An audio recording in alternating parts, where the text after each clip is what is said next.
E a gente segue por aqui falando da campanha Agosto Lilás, Lei Maria da Penha e Violência contra a Mulher, porque já está aqui com a gente a advogada Carla Ferreira, que é integrante da Comissão da Mulher da OAB de Juiz de Fora. Carla, mais uma vez um prazer te receber aqui no Manhã Diversa. Eu que agradeço mais uma vez a oportunidade que vocês estão me dando para a gente falar de um assunto tão importante, né? Tão difícil, mas tão importante. Isso aí, a gente viu dados e até imagens muito chocantes e preocupantes, né, na reportagem que a gente mostrou aqui. E, inclusive, a Lei Maria da Penha completou 16 anos esse ano e a gente viu ali na reportagem a própria Maria da Penha falando. Então, vamos entender um pouco mais sobre essa lei, qual que é a história por trás, né? Sim, a Maria da Penha, ela foi vítima por diversas vezes de violência doméstica pelo ex-marido, né? Ela teve filhos com ele, duas filhas, aliás, conheceu na faculdade, namorou, e ao longo da relação, após o casamento, ele começou a dar os sinais de agressividade. E não foi só a violência física, ela passou também por violência psicológica, patrimonial, mas numa das tentativas de homicídio que ele praticou contra a Maria da Penha, ela ficou paraplégica, né? Ela estava dormindo, ele contou até para ela uma versão como se fosse um latrocínio. No entanto, os familiares, os vizinhos e a Polícia Civil desconfiou. A partir daí, isso é muito comum nas mulheres agredidas, ela começou a ter noção das violências que ela sofreu ao longo dos anos e ela travou uma batalha para que esse agressor não ficasse impune, né? E aí essa batalha foi muito longa, mais de uma década, porque na época esses crimes eles eram considerados de menor potencial ofensivo. Então eram julgados nos juizados especiais, né? E aí os organismos internacionais pressionaram o Estado brasileiro para que fosse formulada uma legislação, uma lei que garantisse a proteção das mulheres vítimas de violência doméstica. Então essa é a história. Nesse ambiente surgiu a Lei Maria da Penha, que é uma legislação muito completa. E aí você já deu, né, na sua fala, você falou sobre alguns tipos de violência que a Maria da Penha sofreu, além da violência física, né? Então você pode falar pra gente quais que são as formas de violência doméstica que são tipificadas por essa lei? Então, a Lei Maria da Penha, ela define a violência física, né? A mais comum, que as pessoas mais falam sobre, mas também a violência psicológica, a sexual, a patrimonial e a moral. E a cada minuto, lembrando que a gente está falando aqui de minuto, a cada minuto, 8 mulheres sofrem algum tipo de violência no Brasil. Como que você analisa esse triste cenário? Olha, o cenário realmente é muito triste, né? Não ficamos nada animadas diante desse cenário, mas é preciso ressaltar que nós tivemos muitos ganhos também ao longo dos anos, né? E a Lei Maria da Penha trouxe isso, nós sentimos isso na prática. No entanto, nós precisamos avançar. Um primeiro avanço seria a conscientização das mulheres para que elas tenham conhecimento desses tipos de violência e possam denunciar seus agressores e que também a gente consiga formar na sociedade uma rede de proteção para essas mulheres, né? Seja familiar, que é o mais importante num primeiro momento, seja de toda a sociedade. Nós precisamos de pessoas capacitadas também para entenderem esse processo que a mulher passa, esse contexto de violência doméstica. E dentre as formas, né, de violência doméstica que você descreveu aí, né, que você listou pra gente, que estão descritas na legislação, uma das menos conhecidas e debatidas é a violência patrimonial, né, que talvez até seja um nome aí que muita gente nunca ouviu falar. Então explica um pouco pra gente o que é a violência patrimonial. Sim, a violência patrimonial, muito boa essa pergunta, porque ela é muito comum, mas pouco se fala sobre ela, né? Também a gente passa por isso com relação à violência psicológica, que é muito comum também e pouco falada. A violência patrimonial ocorre quando o agressor, ele priva a ofendida dos bens, do dinheiro, pode ser pertences pessoais, objetos de trabalho. Então ele começa a exercer um controle também sobre os recursos financeiros dessa vítima, dessa pessoa ofendida, né? Privando-a da liberdade financeira mesmo. E continuando nos dados que a gente coletou durante a nossa pesquisa, até abril desse ano, segundo dados disponibilizados então pela Polícia Civil de Minas Gerais, cerca de 120 medidas protetivas a mulheres foram solicitadas por dia no estado. Um total de 14.414 pedidos, então muito, né, relevante esse dado. Isso significa 5 medidas provisórias a cada hora em Minas Gerais, para evitar então que essas mulheres fossem violentadas. Por isso, qual que é a importância da medida protetiva, como pedir e será que ela é eficaz? Olha, a medida protetiva de urgência, a lei prevê o prazo de 48 horas para que ela seja deferida para a mulher. Então, a Lei Maria da Penha trouxe esse ganho, né? Porque antes demorava para que a mulher conseguisse essa medida protetiva. Então esse é um dos avanços visíveis. Infelizmente, na prática, não ocorre ainda em 48 horas, como deveria, né? A nossa luta é nesse sentido, como operadores do direito também, fazer com que a lei seja cumprida. Ela é eficaz, sim, muito eficaz, porque ela prevê o afastamento do agressor do lar ou do ambiente que conviva com essa vítima, né? Ela prevê também um distanciamento mínimo para que ele não se aproxime dessa pessoa. Também ela vale com relação aos familiares, que ele não mantenha contato com ela ou com os familiares. Então eu considero muito eficaz nesse sentido, sim. E muitas mulheres acabam não denunciando a violência que elas sofrem por medo, né? Por não ter para onde ir, ou pela dependência financeira e até mesmo emocional com o agressor, e elas acabam ficando ali presas naquela situação sem denunciar. E aí, por isso, o trabalho das casas de apoio, por exemplo, né, e amparo a essas mulheres é fundamental. Aí, queria que você falasse um pouquinho pra gente sobre qual que é a ajuda que essas instituições oferecem, como que a mulher que precisa dessa ajuda faz para conseguir essa ajuda. Essa ponta da cadeia, porque o que a gente quer é quebrar esse círculo de violência, né? É um ciclo crescente. Então, quando se identifica no primeiro momento que está ocorrendo, mas para isso é necessário, como eu disse anteriormente, que a mulher tome conhecimento desse processo, né, dos tipos de violência. Quando ela chega num centro de acolhimento, o nosso desejo é que realmente ele seja capacitado para fazer esse primeiro atendimento, e em Juiz de Fora nós temos alguns centros de referência, né? Esses centros contam com uma ajuda multidisciplinar, então a mulher vai ser atendida também por uma psicóloga, porque essa fase do acolhimento, ela é muito delicada. As mulheres chegam muito fragilizadas, né? Então, aqui em Juiz de Fora nós temos a Casa da Mulher, que fica na Avenida Garibaldi Campinhos, número 169, no Vitorino Braga. E temos agora também a Casa da Mulher Segura, que foi inaugurada recentemente, né? Ela fica na Olegário Maciel, número 167. São locais que possuem uma estrutura para acolher, para fazer esse acolhimento não só da mulher. A Casa da Mulher Segura, o plano é que ela acolha também os filhos dessa mulher, né? Porque a gente sabe, foi isso que vocês falaram aí na pergunta.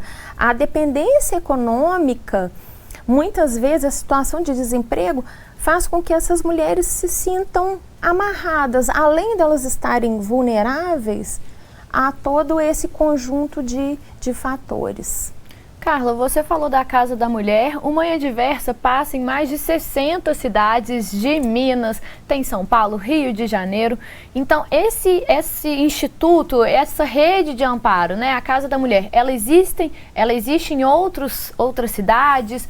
Caso a pessoa que esteja assistindo a gente eu sou de Belo Horizonte, se jogar no Google, pesquisar, possivelmente vai aparecer, então, outras instituições também de amparo para essas mulheres? Claro, o Brasil possui vários centros especializados, mas a gente sempre pede para que essa mulher, se ela tem ciência, né, se ela está vivendo um abuso, que ela também procure uma delegacia especializada.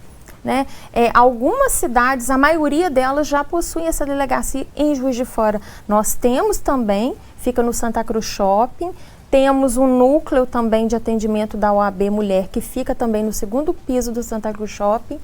Mas essas delegacias especializadas, elas geralmente elas estão espalhadas pelas cidades do Brasil. Agora, se não houver, né, que a vítima a pessoa ofendida vá até uma delegacia, ou ela pode também ligar para o 190, para a Polícia Militar, e nós temos também o número 180, então que serve para todo o país, né, inclusive para denúncias anônimas. A denúncia é super importante, por isso a gente vai conversar um pouco mais sobre essa importância na volta do nosso intervalo. E você de casa, aproveita, manda pra gente, a gente quer sua participação, manda uma mensagem, comentário ou dúvida, porque já a gente já volta aqui pro estúdio.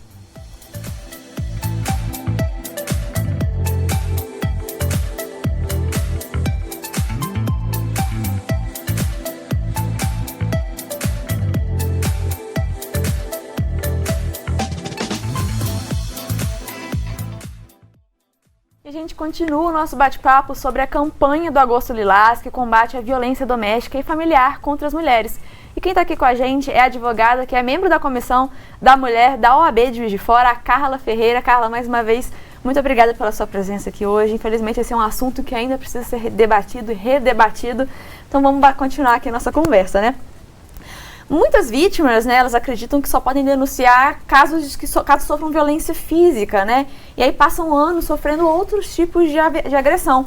Seja por elas não terem provas físicas, né, e aí terem medo, né, de não serem ouvidas e a palavra do agressor ter mais valor do que a delas, seja por desconhecimento mesmo dessa situação. É possível denunciar nesses casos também, desse tipo de violência? Claro, é possível sim. Como eu disse, esses centros especializados de atendimento à mulher, de capacitação, eles possuem pessoas que conseguem identificar as nuances de cada tipo de violência, né? Seja ela a violência psicológica, patrimonial, moral. Por quê? Porque apesar delas não deixarem marcas visíveis no corpo da vítima, elas deixam marcas profundas na alma dessas pessoas, dessas mulheres, né?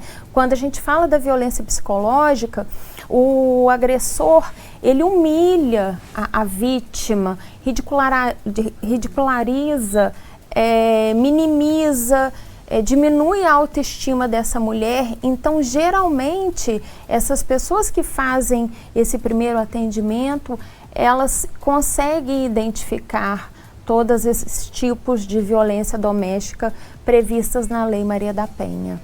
E você falou dessas consequências para a vítima, mas a violência, ela é tão forte, tão grande, que ela tem consequências na nossa sociedade. Então, todo mundo sofre quando uma mulher é agredida por ser mulher. Por isso, toda a população deve ficar atenta a sinais, escutar, acolher e, claro, denunciar. Porque quando a gente está ali vendo uma ação, um relacionamento abusivo e a gente se omite, né? A omissão também é uma forma de perpetuar esses crimes. Então, por isso, vamos reforçar mais uma vez quais são os canais de denúncia. Realmente, todos nós temos o dever de denunciar, né? A gente nós fomos acostumados com aquele ditado antigo de que em briga de marido e mulher ninguém mete a colher.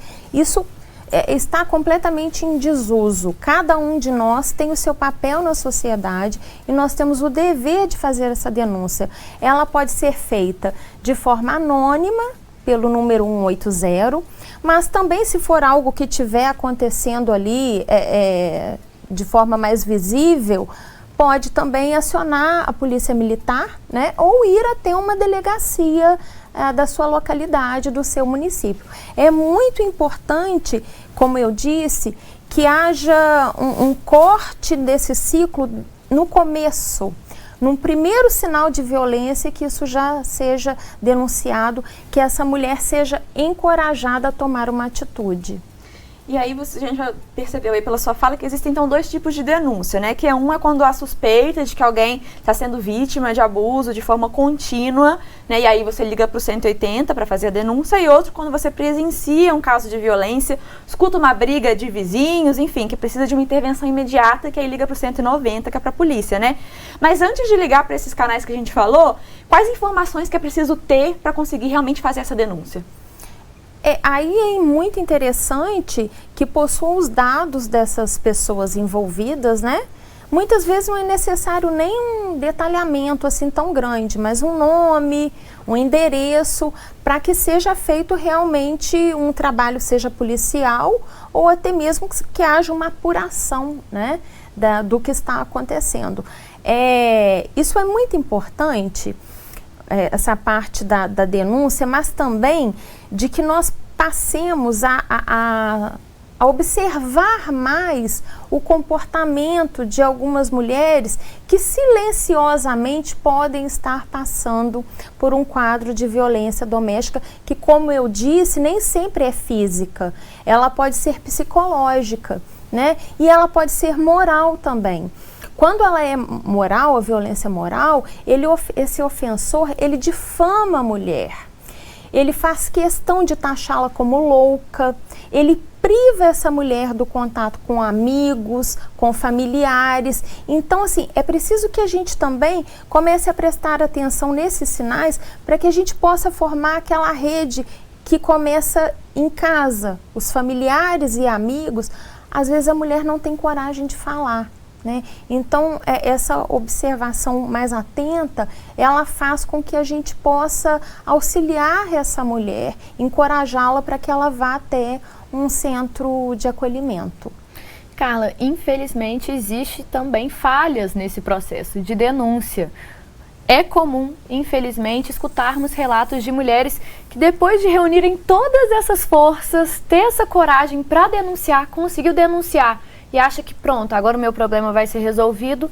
Não, sejam que as autoridades tratem com descaso, os processos, né, não dão andamento, então as vítimas acabam aí invertendo o papel, né? Então, nesse cenário, o que é preciso ainda a gente fazer enquanto sociedade, enquanto a gente cobrar também do poder público para que essa denúncia ela seja eficaz? Porque, como a gente viu aqui, já é difícil de denunciar. Quando a pessoa consegue e aí não conseguir essa eficácia também deve ser super frustrante e que acaba impedindo outras mulheres de denunciarem, né? Sim, como eu disse no começo, a formulação da lei, né, ela foi feita com maestria. A Lei Maria da Penha, ela é muito boa, né? Então, se ela for seguida, nós realmente teremos resultados. A gente quer resultados realmente. Nós ficamos frustrados diante dessa realidade que estamos vivendo, né, de crimes sendo cometidos contra meninas também, né? A gente havia até falado sobre isso antes da entrevista. É gritante e é assustador, mas nós, enquanto sociedade e também como advogados, operadores do direito, os juízes, os policiais, nós temos que exercer aí um papel de fiscalização do cumprimento dessa lei, de exigir que ela seja cumprida, né? Essas medidas protetivas devem ser realmente deferidas em 48 horas, então nós temos que cobrar mais a implementação dessa lei. Nós precisamos de políticas públicas e de pessoas capacitadas para implementarem a lei, que é muito boa, né? Ela pune, ela define, ela também prevê a capacitação desses agentes, né? O artigo 8º da Lei Maria da Penha fala sobre a capacitação e nós tivemos em 2018 uma lei que propicia que essas mulheres sejam atendidas por outras mulheres. É a questão da empatia, né? Do exercício, do acolhimento. E também nós temos aí 2 pontos importantes. A gente precisa fazer a prevenção desse problema e isso a gente consegue educando nossos filhos, nossas crianças. Um papel nas escolas preventivo seria muito importante, mas também do outro lado da cadeia, que aí nós já estamos tratando o problema, que é resolver de forma eficaz esse problema da violência que é concreto. Mas talvez, se nós agirmos de forma preventiva, conscientizando, formando meninos que respeitem suas mulheres no futuro, a gente não vai ter essa gritante realidade, né, e tão assustadora. Com certeza, com as redes sociais a gente tem visto esses relatos, né? Às vezes uma pessoa vai lá, faz uma postagem falando, olha, isso aconteceu comigo, eu fiz a denúncia e aí o processo que eu passei por isso foi mais uma violação, né? Foi mais uma violência que eu sofri. Enquanto eu estava denunciando a minha violência, a violência que eu sofri outra violência por parte das pessoas que deveriam estar me protegendo, né? Seja por uma falta de tato das pessoas que estão ali, né, recebendo essa denúncia, seja realmente por serem pessoas que acreditam que ela merecia, entre muitas aspas, né, sofrer aquela violência.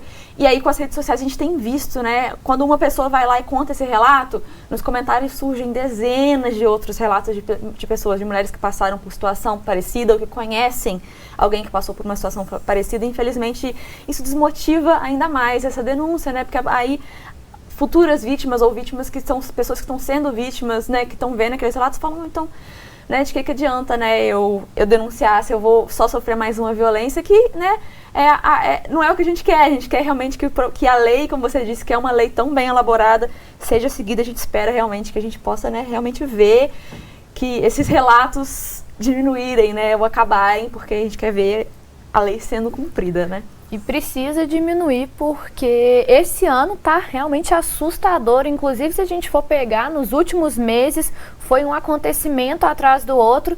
Esses que ganharam destaque na mídia, né? Imagina os que estão aí, as pessoas, as vítimas que estão vivendo esses abusos, essas violências e que ainda não conseguiram essa denúncia, não conseguiram ganhar esse destaque.